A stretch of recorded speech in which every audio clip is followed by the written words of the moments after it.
before we begin, from our side, on behalf of Costello Medical and Public Policy Projects, I just wanted to welcome you to our webinar on patient engagement in HTA today, and thank you all for coming along and spending your morning with us.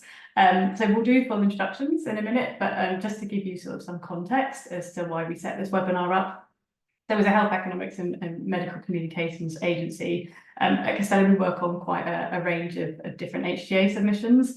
And one of the things that we often see firsthand is the importance of patient participation sort of in these HTA processes. And for us, it's something we're really trying to promote and encourage as part of our work. So that's kind of a little bit of background of why we're here today.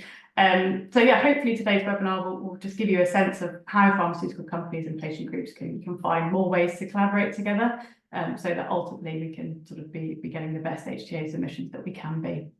But yeah, I'll hand over to Sheila, who'll be chairing today's discussions. But before that, just to say a really big thank you to our panel today, and of course Sheila as chair. Yeah, over to you, Sheila.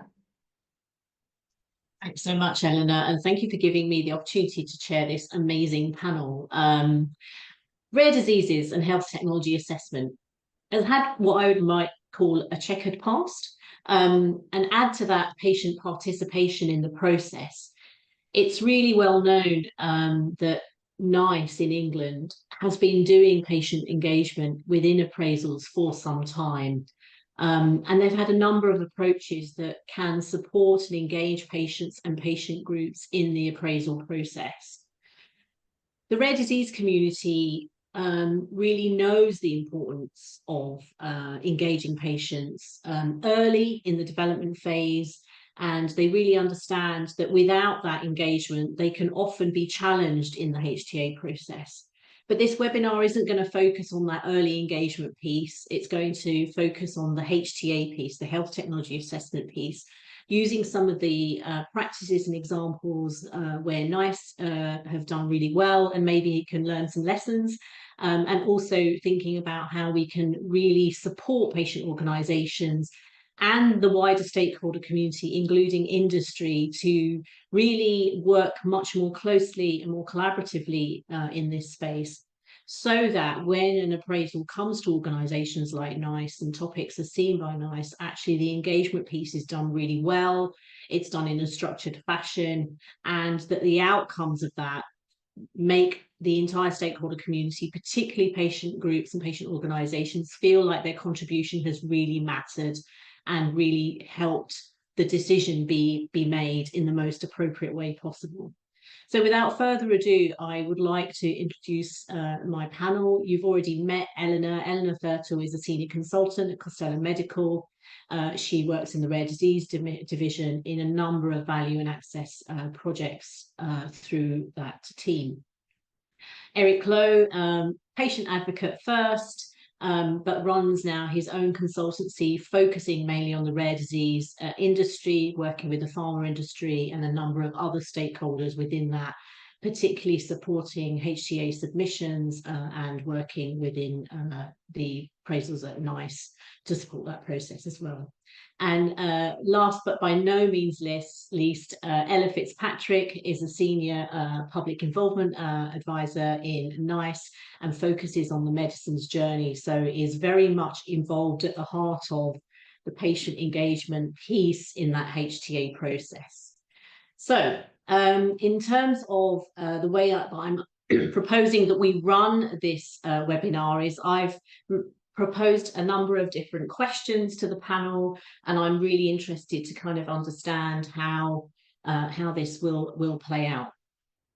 So I might start with an open question to you all. Patient groups in the rare disease space are somewhat heterogeneous. You know, you've got some patient groups who are well developed, really well structured, have got funding and resources and competencies and skills, and their contribution to the appraisals process can be seen to be much better. And then you've got the smaller patient groups with the ultra rare diseases, where they are maybe less well developed, are what a lot of us will term in the rare disease community as kitchen table patient groups. You know, parents have come together around a cause, and they can often both groups actually can find it quite difficult to understand how best to input in that process.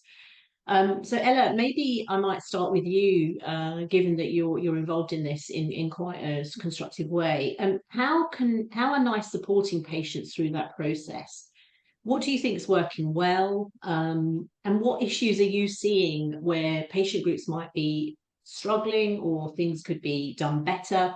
And if you've got a number of examples or anything that you think, actually, this was really good or not so good, it would be great to hear from you. Thank you. Yeah, thanks, Sheila. I think, yeah, that's a really good question. And I think what you said initially about the difference in patient organisations, and whilst we are obviously specifically talking about rare disease today, this actually applies to loads of patient organisations. Even some of the sort of larger disease areas face similar issues. So firstly, what I would say is that we at NICE, we try to be flexible. So what we really need is patient organisations to tell us. So for example, when we engage with patient organisations, we need to know, are you, like you say, somebody working on a kitchen table, one possibly mother caring for a child, or do you have a whole policy team? And then we can adapt around that. So I think that's the first thing that I would probably say, because we can be flexible. The other thing that I would say is, and I think this will probably come through in various different ways today, is we did do some small organisations work last year. Whilst it wasn't specifically rare disease, it kind of was, and we worked with Genetic Alliance on that. And one of the key things that we now are doing is engaging with patient organisations earlier. So when I say earlier, so this is sort of pre the scoping stages. So when we are alerted to a topic that will be coming to NICE, our team get in touch with the patient organisations that we think will be involved or interested even, and then we can invite them along to sort of an induction. So if they can come to an induction and learn about sort of the HTA process before or the NICE process, I should say, rather than HTA, before they're in it, which can be really helpful. And then they can obviously be a bit more prepared, I guess.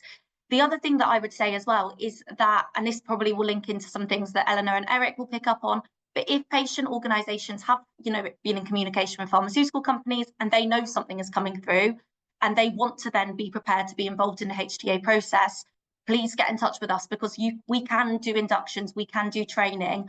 But the problem we have at NICE is we can't do that if we don't know that's coming. So as soon as we know, we will be in contact, but we unfortunately don't always. So that's the first thing that I would say. So obviously about please tell us your sort of needs. The other things that I would say we've implemented again quite recently is to do with sort of survey work and how we can help small and rare disease patient organisations, how we can take some of the burden away. What we hear a lot is that it can be quite burdensome for organisations engaging with NICE. It's a lot of work. It can be quite a tricky process. So what we're trying to look at is how we can help and how we can take some of that away. So firstly, we have something called a menu of options. So that is a variety of, we try and offer different levels of involvement. So for example, if you tell us, no, actually, we don't have capacity to be involved at X, Y, Z, then we'll say for this topic, this might be where, there'll be more influence or impact. And then you can kind of pick and choose. And that kind of also leads into something we're doing around surveys. So obviously, we know that it can be quite difficult for patient organisations to create evidence submissions. Sometimes it can feel quite demanding. So we're looking at ways we can collaborate. So we've got a few examples where we have co-produced a survey with a patient organisation. They've then sort of advertised it, but then we've done the analysis. So it's kind of, whilst it's still the patient evidence, it's sort of trying to take back the burden a bit towards NICE. And obviously there's more resource within NICE than some small disease, rare disease patient organisations. Alternatively, we've had patient organisations who've said in rare diseases, who've said we don't have any capacity for that, but we will advertise something. We do still want to be involved. So in that case, NICE can do sort of all the background work, obviously pass it by the patient organisation who then sort of advertise. So I think it's kind of trying to look at sort of more flexible methods of involvement. So yeah, that's kind of like where I would start with. I'm aware I've spoken for a while, so I'll pass back to you if you have any further questions, but I don't know if Eleanor or Eric had any thoughts as well. Ella, that's fantastic. And it's really great to hear that this menu of options is available, because I know that the rare disease community have been concerned about, as you say, the burden that's placed on organisations that aren't really necessarily kitted out to do all of these things. And there's this really high expectation on them to have all of the answers. And they probably do somewhere, they just don't know where to find them. And before I move on to the next question, Eric, you've had extensive experience, and said, as a patient advocate, but then also now supporting these activities. In terms of what you've experienced around the HTA process, where do you feel that patient organisations can be kind of engaged quickly, early, and really maximise the opportunities for the evidence they could bring to that conversation?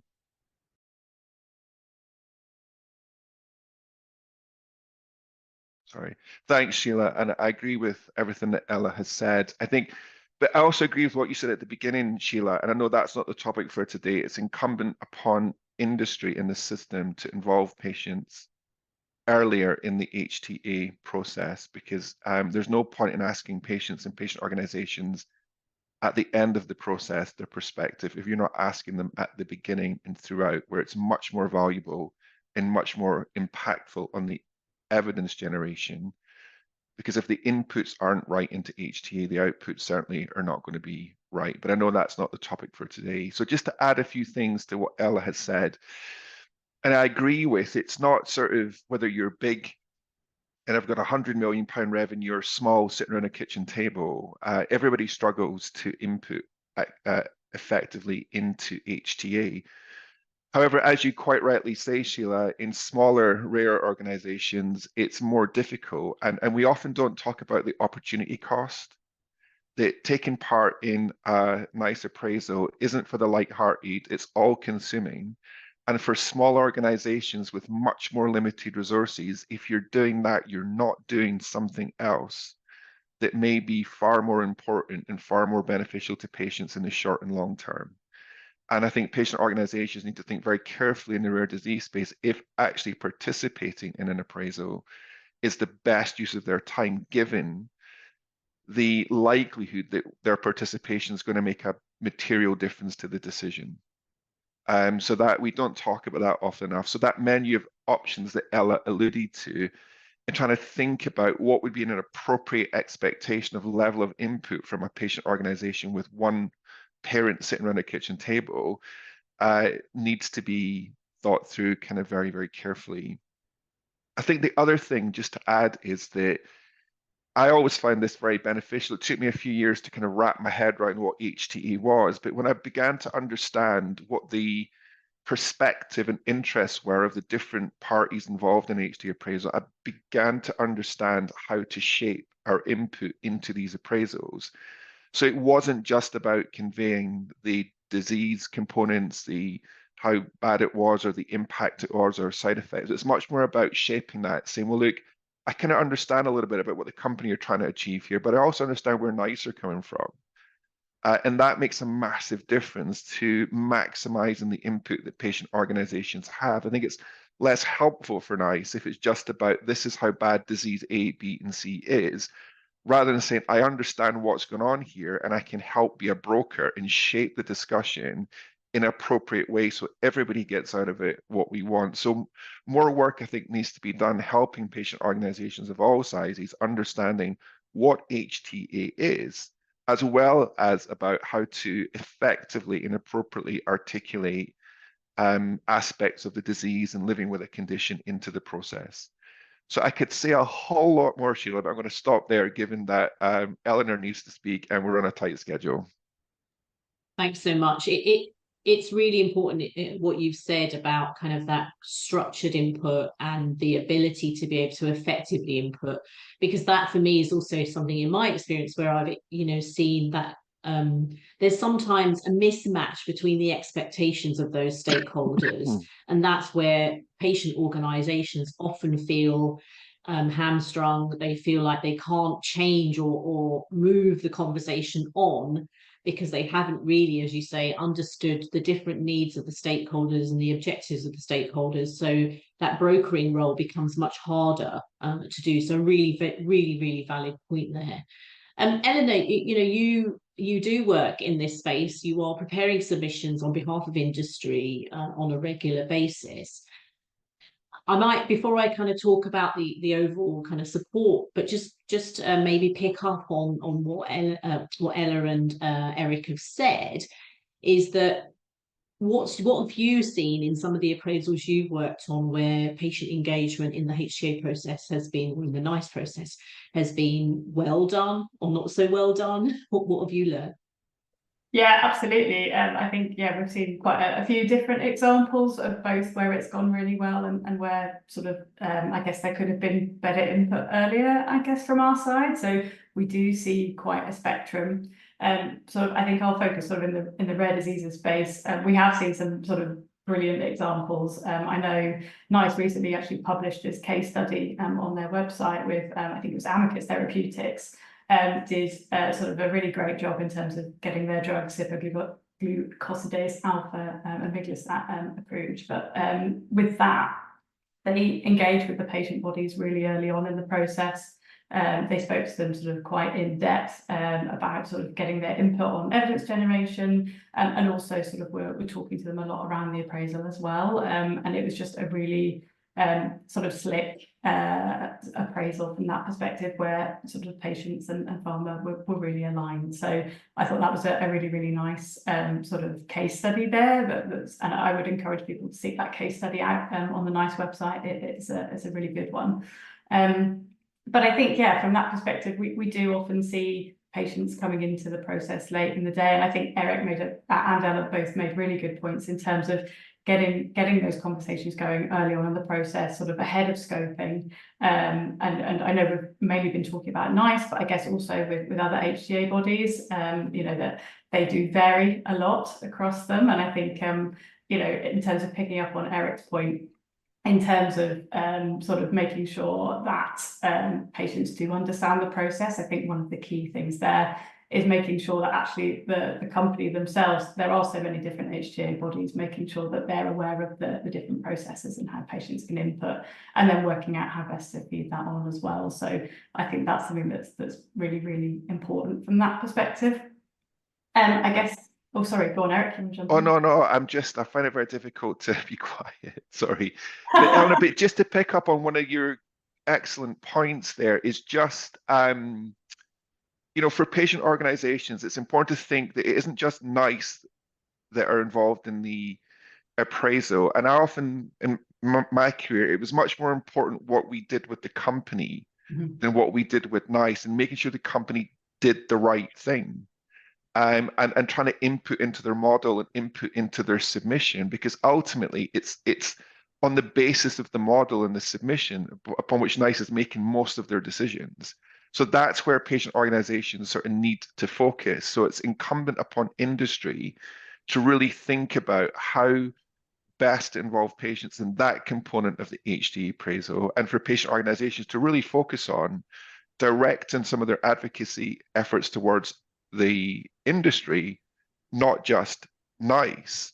Because I think we owe it to patients and patient organizations to actually minimize the need for them to participate in a NICE appraisal, because if everybody does their job properly, then there shouldn't be gaps. It should all be captured in the trial. It should all be captured in the model. It should all be captured in the submission document. And I think we need to deburden this whole idea that patients need to be involved. They shouldn't, if everybody else does their job properly. So I think you raised some really excellent points there, Eleanor, and sorry to interrupt. No worries, and I agree. I think you also raised some great points there, Eric. Thanks, Ella. Sorry, Sheila, I was just going to say, just to add to what Eric is saying, I think that is the key. The key issue is about education. So what I think is needed is a bigger sort of educational piece. And at the moment, it can be more difficult, I think, for patient organisations to understand the trajectory of a HTA. So just touching on what Eric said, we kind of all need to be working together on this. So that's NICE, the system, pharmaceutical companies, patient organisations to all work together. It needs to be a collaboration. Whereas I think obviously that would, at the moment, when patient organisations are just engaging at the NICE stage, then it can be very difficult. And it also is very difficult to manage expectations, both NICE to the patient organisations, but also patient organisations to their communities, that can be really difficult. So I think it's I think it's something about us all working together in order to sort of get to that outcome. Sorry to jump in. That's a brilliant segue really into my next question, because the collaboration piece across the system can create what I have seen, and Ellen and Eric particularly may also have been exposed to this, is compliance. So compliance teams in the pharma industry are very risk averse. They get frightened at the slightest little word or sentence in a collaboration with patients. So Eleanor, maybe picking up on some of the good examples and some of the case studies that you've experienced, how can pharma support patient groups compliantly understand that process and think about really preparing that landscape in a way that supports that, and actually, as Eric has suggested, maybe reduce the need for patient organisations to be involved in the way that we've experienced so far? Yeah, absolutely. And I think there's actually more that can be done that often people think of at this stage. So I think that there's a lot that we can talk about here. So I guess from our side, you know, having heard Ella speak about that, our first instance would be to get pharmaceutical companies to point patients, you know, if they do have questions in the realm of the HTA body, as you know, that's a direct kind of discussion. And so if there's any compliance worries there, that's obviously not an issue. I think in terms of compliance specifically, I think one of the things we would always say to our partners in pharmaceutical companies is to make sure that they're involving their compliance teams in any discussions as early as possible, so that you're not having sort of any concerns later down the line. You know, you can get them involved and on board sort of as soon as possible, so that any sort of following sort of interactions are really smooth. So I would always advocate that for our clients from that perspective. In terms of kind of other things that pharmaceutical companies can do to help patients, I think as well, just in terms of the process, you know, if you have got a patient group who are willing to get involved with the HTA process, and obviously Eric made a really good point there that it may not make sense for them to, but in the cases that they do want to get involved and you know, it is valuable for them, then thinking about sort of how they can collaborate between groups is also really helpful. So one thing that pharmaceutical companies can really do is help sort of join up the dots, as it were, and help sort of rare diseases groups speak to each other as well. So we've seen some really nice examples where smaller sort of, as you say, kitchen table rare disease groups have sort of interacted with larger ones to help share the learnings from the more experienced group. So I guess one example from that was sort of in mastocytosis. I think UK Masto got in touch with Leukemia Care, and they were able to help and sort of do that, sort of help each other there as well. So you know, on this collaboration piece, I think that's really important as well, and sort of pharma providing those touch points from that perspective. The other thing as well that we can do as well, so pharmaceutical companies can consider things like an independent training and getting sort of a third party involved to help train up those relevant parties. Obviously, you know, HTAs such as NICE might be able to provide that, but if there are HTA companies HTA bodies who, you know, aren't able to provide that, then that is an option as well from that perspective. So that can help to provide a little bit of distance as well and sort of ease those concerns around compliance. So that's something that, you know, could be considered as well to help with that. I think the other thing just to say as well, and sometimes we take this for granted, but I think both for sort of pharma and patients, if you know, you're not sure or worried about things, there are lots of materials available now as well, which is great. I think in recent years, we've seen a lot of activity on this point and a lot of people sort of publishing guidance, which has been really great to see. So I think just sort of like highlighting some, I know the Beacon group in the UK have released really helpful guidance on how patient groups can sort of understand the access and reimbursement landscape and sort of how that works for various HTAs. So I think Beacon did that in collaboration with Realise Advocacy, and we got involved as well. And that's something that, you know, we can point patient groups to if that's helpful for them. Equally, there are resources out there for pharma as well. So we've got a guide to patient involvement in NICE, for example, that we did with in collaboration with Eric and Realise Apathy and MPS Society. So there are lots of resources out there, and I think it's worth having a dig around for those as well. Thanks so much, Eleanor. Eric, I might kind of also maybe pick your brains about this, because you've done a number of projects where you have provided that kind of arm's length education, I suppose, to patient organisations. Maybe it would be helpful for you to maybe expose some of those ways that you've supported that process. Yeah, so I think there's 3 quick things to say to build on all the good stuff that Eleanor said. I think the first thing, if industry particularly wants to help patient and patient organizations participate in HTA, and this might sound harsh, do better research. Rare disease research is challenging, but it's no excuse for doing it poorly. So if you do your research right, then patients will stand a chance of getting access to your medicine. That's the first thing. Second thing is, and again, it might sound a little harsh, a lot of rare disease treatments come from smaller companies and it's their only product, and they themselves are not that experienced in HTA and often do have several missteps along the way that make the appraisal a lot more challenging. So the same for patient groups. Industry needs to, sharpen up a little bit in rare diseases on HTA so that they're doing their job properly, and that takes a little bit of the pressure off the need for patient groups to do their job better than they maybe do at the moment. And then thirdly, Sheila, just as you say, I think and a lot of our clients, they're actually really, really clever.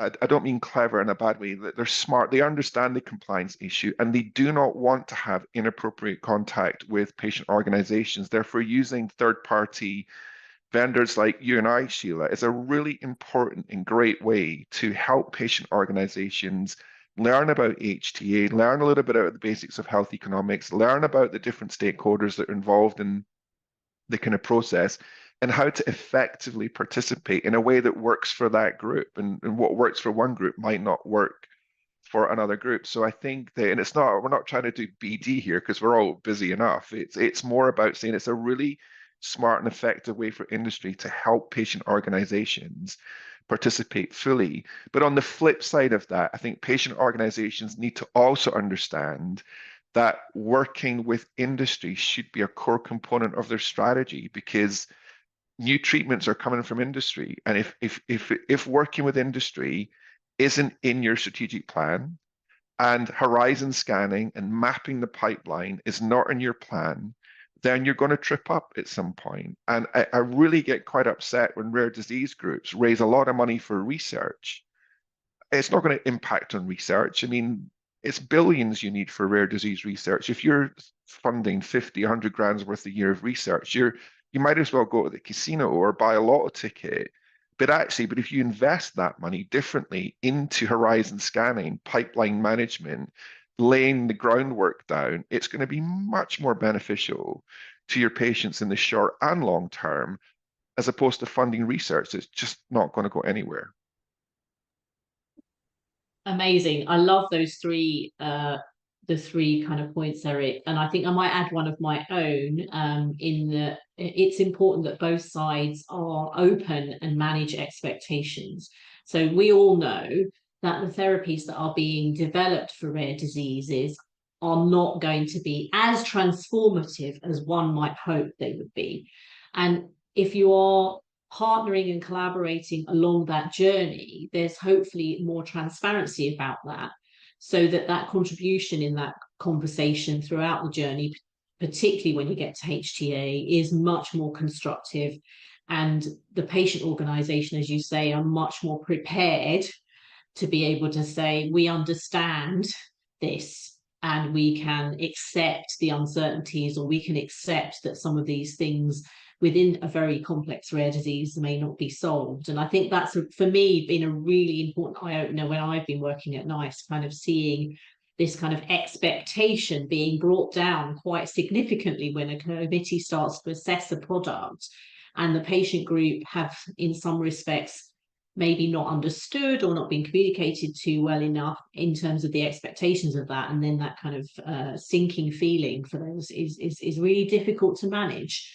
And so I do think that, as you say, it's incumbent on industry to be open, to be transparent about the limitations of treatment, as well as the transformative nature that they're trying to bring, so that actually all parties are aware of that.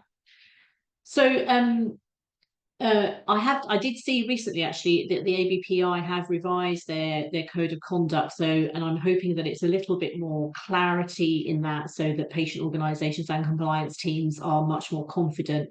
But I do feel like there's a lot more work that needs to be done in that area, so that we can provide that much more confidence that it's okay to talk to patient organisations. It doesn't make you a bad person, or you suddenly fall foul of some of those things. So that kind of brings me on to the other side of the compliance discussion, that patient groups are not wanting to engage. And Eric, you talked about the fact that if they don't engage, they're definitely going to be on the back foot. These resources in terms of fundraising that they're securing, are small in terms of the research landscape, but can be absolutely transformative and be a real kind of tool in their armory around ensuring that those therapies that do come to market that are going to really change the landscape, that preparation could really be come in handy. However, we have seen recently in the press about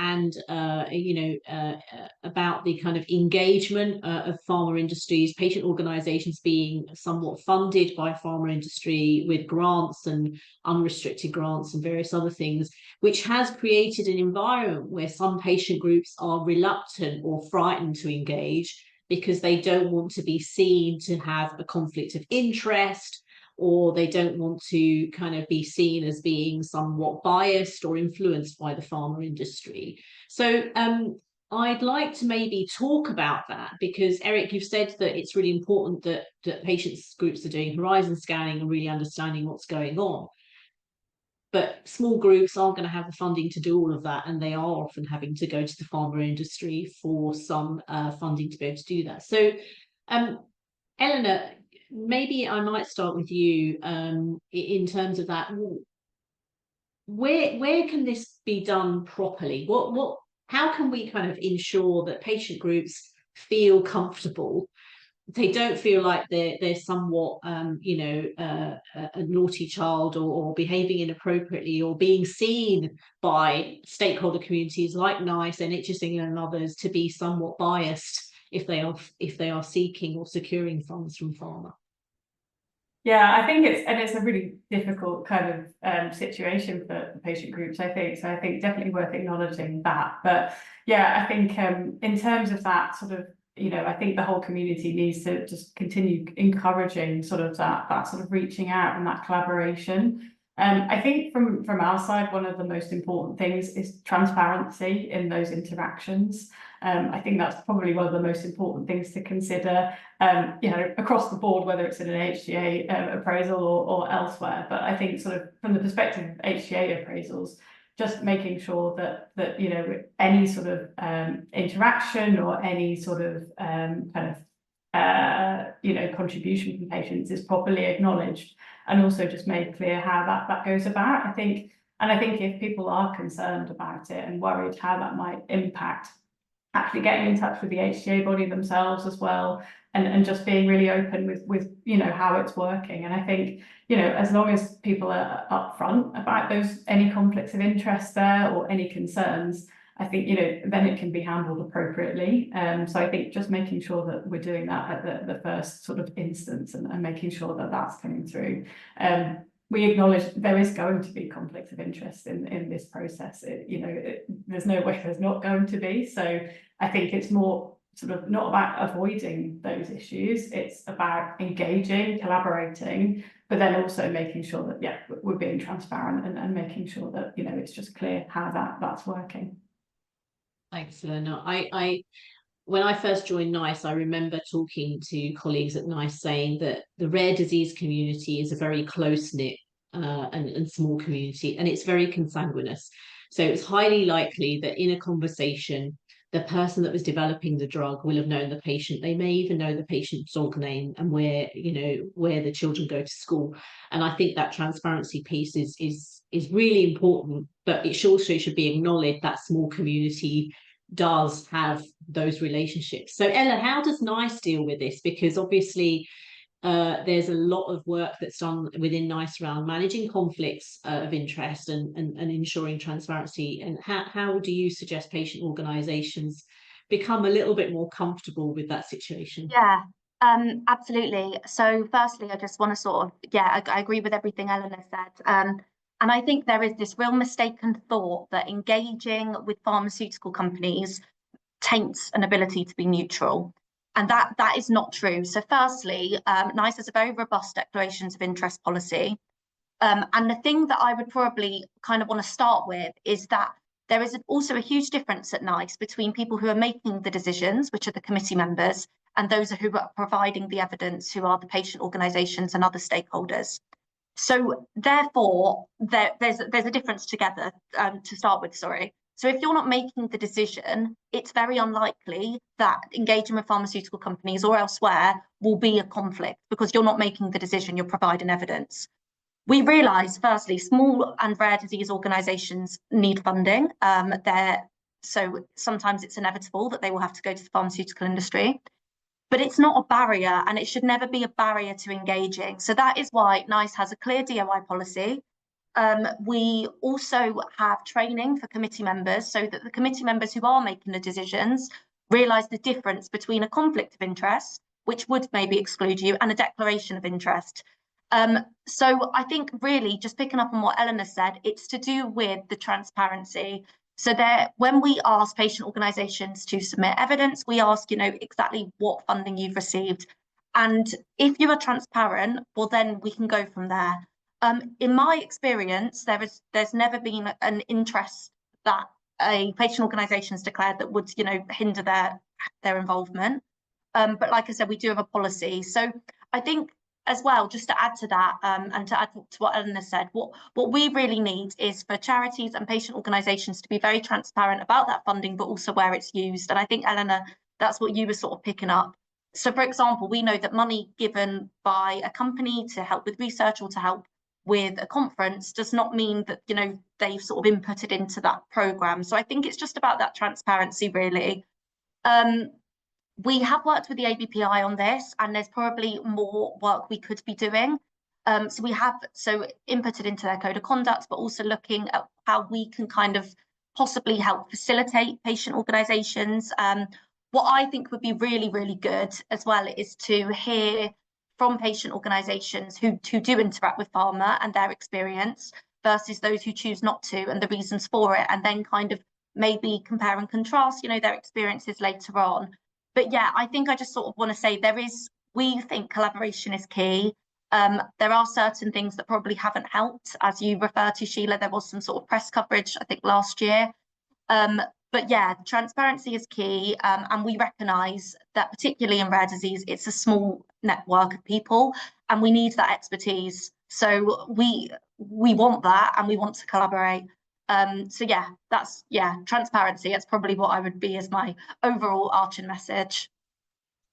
Thanks so much, Ella. That makes total sense to me. I think any patient organisations who are listening to this webinar today and colleagues who may be involved in that, please make it clear that there is absolutely no restriction on collaboration as long as there's transparency in the way the collaboration is undertaken and what the purpose of that collaboration and maybe resources for. Eric, you've come off mute and I'm hoping that you've got some words of wisdom to add. Well, I don't know about that, but what I would say, and I agree with everything you guys have said, it's all extremely sensible and good. But what I would add to transparency is behaviors, because I think there's one thing declaring being transparent about relationships, and then there's not acting and saying the right things during the appraisal process and sliding with the company. For example, so it's about behavior. So in my experience, and I've worked for patient organizations that's taken substantial amount of money from industry in really innovative, collaborative research, and it's all good. It's to be applauded, actually, not criticized, but it would never hopefully it never stopped me from being balanced and thoughtful and that honest broker in an appraisal process, and particularly in a committee meeting where I was equally comfortable challenging the company and the clinicians and the EEG and the committee.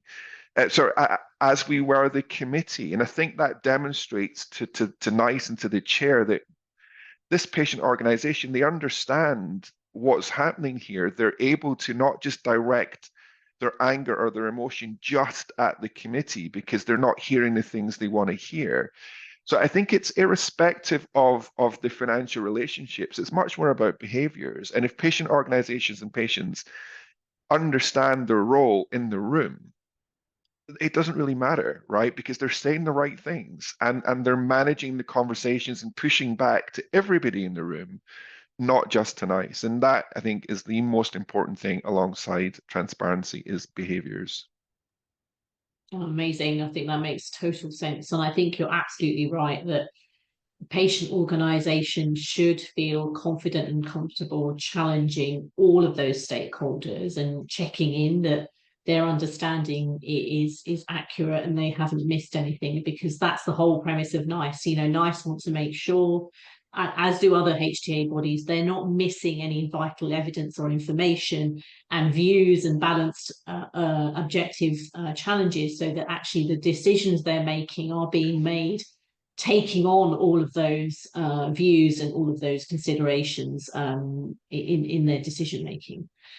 So a lot of patient organisations, and in some respects sometimes industry, encouraging this, and I very much generalise when I say that statement, feel like lobbying, creating noise, creating lots of press articles and social media posts and anger kind of can change the decision, right? If we push hard enough, if we shout loud enough, if we create enough noise, then the system will cave and everything will be fine and we will get this therapy. And this kind of goes back to what you were saying earlier, Eric, about the need for people to understand everybody's roles in the system. So, you know, NICE has a particular role. It needs to ensure that decisions that are being made are made in the best interests of all of those stakeholders, patients, the company, and the NHS. They're not a gatekeeper. They're not trying to say no, but they're trying to say, make the right decision at the right time for the right reasons, considering all of the appropriate evidence. So how do we kind of manage this potential need for creating noise, creating public anger, which it's totally acceptable to feel upset, it's totally acceptable to feel angry.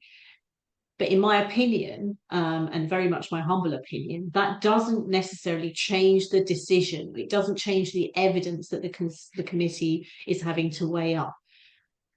How can we kind of redirect that brilliant resource that is being expended to really change or add value to the conversation? And Eleanor, I wonder, again, in your experience, having put a number of submissions together, what's been your interactions with both patient groups and industry around this piece, and what would your advice be from a kind of from Costello Medical's rare disease division, first of all?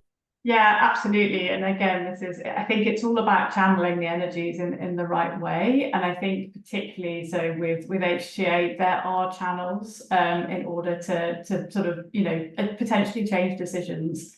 So I think it's partially on pharma as well to make sure that sort of it goes back to that piece about making sure that they're giving the right sort of education and training and helping patients as, you know, as a community, and making sure we're all doing that. But I think making sure that, yeah, it's clear which channels are worth investing the energy in and which are going to potentially could lead to some sort of change in decision. So I know you were talking about lobbying and sort of the back end of the appraisal, and sort of, you know, once a decision has been reached, often that is, you know, too late. There is the appeals process. But actually, where we've found there's been really helpful sort of interactions where patient sort of submissions have been incredibly helpful. is actually early on where, say, for instance, sort of looking at the scoping period and actually setting up sort of the routing decision of the appraisal. You know, is it going to go down a highly specialized technology route versus the STA and the single technology appraisal? And actually sort of where we've had decisions there which haven't gone the way that the sort of patient group and the pharmaceutical company were wanting, we've actually seen some really great examples of where they've put together an incredibly solid submission, making clear why they didn't feel it was the right decision, backing that up with evidence. And we have seen examples where it has actually reversed that decision. So, you know, actually thinking about it earlier on and where those sorts of decisions can be challenged. You know, it's NICE have shown they do listen and they're really collaborative and responsive to that, which, you know, I take my hats off to them for that. And I think, you know, that's the kind of sort of action that I think will really sort of bring the most fruit in terms of successful appraisals. Eleanor, what happens to you guys at NICE when this happens, when this kind of noise is created and you're getting floods of letters from various people like MPs and others? Yeah, so actually that's a really interesting point, Sheila. So, and I've been thinking about this a lot since we obviously had this come through, but lobbying as a process does work, but there are right ways to lobby and wrong ways to lobby. And I think what Eleanor just alluded to is what I would say. So in my view, you can look at lobbying lots of different ways. And I think we immediately go to kind of, you know, big media stories, lobbying MPs, etc. But actually, lobbying, if you're engaging with the system and talking to all partners, and as Eleanor said, challenging the right people at the right time, then that can really work. And I think where we've seen the best examples will be those who have the most balanced view. So for example, who maybe can recognise where the issues are. So if, for example, and sometimes it is sadly just to do with the commercial discussions, or then NHS England and the company will probably, you know, have the most input. So it's challenging that, whereas going, you know, sort of doing big media stories about we need to change this, we need to change that, that does create a lot of commotion within NICE, and that's where then resource does have to be diverted. So if you are concerned or want to challenge, you should be engaging with the team who are managing, say, if through NICE, the appraisal. Where it can be really tricky is when, for example, people do, you know, either go to MPs or escalate it within NICE very, very senior. Then you've got a lot of people trying to sort of resolve that query and not focusing on actually what we should be doing, which is working on the appraisal. So I would say lobbying does work, but lobbying in my eyes is engaging with the right people at the right times. And I think that goes back to what we've been discussing the whole time, which is about collaboration and ensuring we're talking all throughout the process. Yeah. Thanks, Ella. And there's a fantastic comment in the chat from Henry Burkett from Oxygen about patient organisations, pharma need to understand that ministers do not intervene in a HTA. You know, that there seems to be this perception that MPs can call up Sam Roberts and say, you need to change this decision, and Sam will suddenly do it. It actually will not happen that way. And they, you know, need to kind of maybe understand that better. Eric, what's your experience of this kind of piece? What would your advice be to both pharma industry and patient organisations? First thing to say that Eleanor and Ella have said some very sensible, very, very sensible things, which is great. So there's not much for me to add. But I think what I would put forward is this concept of evidence-based advocacy, which is sort of somewhere between lobbying in the traditional sense and advocacy. And it's much more sophisticated because the critical thing is evidence and patient organizations. And going back to my comment earlier about not funding research, they should fund research, but it should be strategic. It should be health services, patient insight type research. So they've got the evidence to support their arguments as best they can. And I think Eleanor used some of the ST-HST examples. And I think that's a really core area to really figure out where evidence-based advocacy works. So in my experience, where NICE might have made a decision to route something to ST versus HST, and you throw your toys at their prime and call the decision terrible and this, that, the next thing, and anti-patient. Don't challenge the decision. Engage with NICE and understand the methods. What did they do? What evidence did they have? What was their approach to making that decision? and challenge that if it hasn't been right, and then produce the evidence to help NICE make a different decision. That is a classic example of how to do proper grown-up evidence-based advocacy, because as Eleanor and Ella and Henry has said, going to government, it's counterproductive, it's counterintuitive, and it's a sign of failure. However, I do have some sympathy with industry on this, because most companies try to do the right thing, right? They may not have all the knowledge and all the answers, but they work so hard for the most part to do the right thing. And it's mostly UK teams that are dealing with local appraisals, but they're answerable to global decision makers and bosses that have less understanding or less sympathetic, and they're under huge pressure to throw toys out of prams and go to ministers and go to the Daily Mail.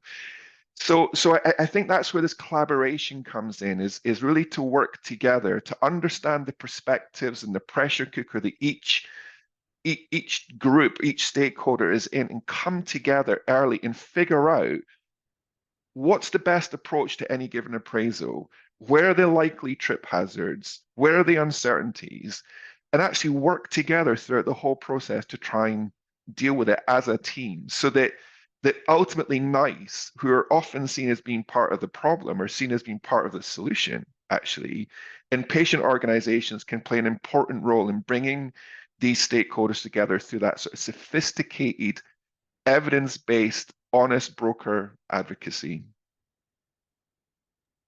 Thanks, Eric. That's brilliant. I have one small question to sneak in the last few minutes from one of our participants joining today. And Henry talks about the fact that many people in rare disease require a significant amount of support from caregivers. How can patients and industry better present data on caregiver utilities, particularly in the standard technology appraisals process? Eric, I might start with you, maybe a couple of sentences, given we've only got a few minutes left, and then Eleanor. So I think just very briefly, caregiver disutility often comes in right at the very end as an additional bit of research that needs to be done, because it isn't really required by the FDA. But I think industry needs to start to factor in. They need to start doing research for access rather than research for regulatory approval, and figure out much earlier on what types of utility they need for their model, or what type of utilities they need to demonstrate additional value not captured within the model. And carer or sibling disutility is critically important, but it comes way too late in the process. And the studies to get the utility are often fraught and stressful, and put pressure on the patient organizations to pull rabbits out of hats in unreasonable timeframes. But there's some very sophisticated things that you can do now to measure the impact on carers, not just of the burden of the disease, but the impact of a technology. So for example, if a patient with a rare disease is having sleepless nights for various reasons, or pain or breathing issues, and a treatment works, measure the impact on the sleep of the carer. And that will tell you how well the drug's working, for example. So there's a ton of things we can do to do better to measure the impact on carers that we're just not doing. Eleanor. Yeah, I'm not sure I've got much more to add on top of what Eric said there, but I agree it's a really, really important point. And I think what Eric said about the fact that sort of getting this in early is so important. As Eric said, in terms of utilities, these studies do take a long time from our experience, and often sort of the last minute, oh, we need to think about this, is often that ship has sailed. So I would agree. I think in terms of what I would say to companies on this is actually get this in your sort of evidence generation plans really early on, think about it soon on, and then think about, in terms of generating as well, how you can do it, how you can collaborate with patient organizations as well, because from their side they'll have great networks that you can work with as well. So I think from that perspective, yeah, definitely that's something to be thinking about early on, because they aren't short studies at all from our experience. And just one very cautionary note: don't overplay the carer burden. because sometimes the QALY gain looks better in carers than it does in patients. And if that is the issue, then there may be other ways to solve the carer burden rather than the treatment under appraisal. So we need to be fair and proportionate about carer burden. Thanks so much. We are coming to time, so although I'm sure this conversation could go on for a whole lot longer, because these guys have got some fantastic insights, I'm going to have to start to wrap up. But I think what I've heard today is that there is heterogeneity in the patient organisations in the rare space. NICE is very flexible and open to early engagement in various guises. So I think the message I'm getting from you, Ella, is please reach out early. You're open to having discussions. You're open to exploring the best ways that both big and small organisations can engage in the process. I think I've heard from Eric that it's important to engage in the right way, for the right reasons, and constructive evidence-based engagement and advocacy is going to add more value than just a narrative about how awful the condition is. It's really incumbent, I think I've heard, on industry to engage patient organisations early, and I think it's fair to say we've even thought that we might need to run another webinar on that piece alone, because actually, as Eric has said and Eleanor has said, if those things are done early, then the opportunity for that engagement and the type of engagement at the end becomes very different to what it is currently now.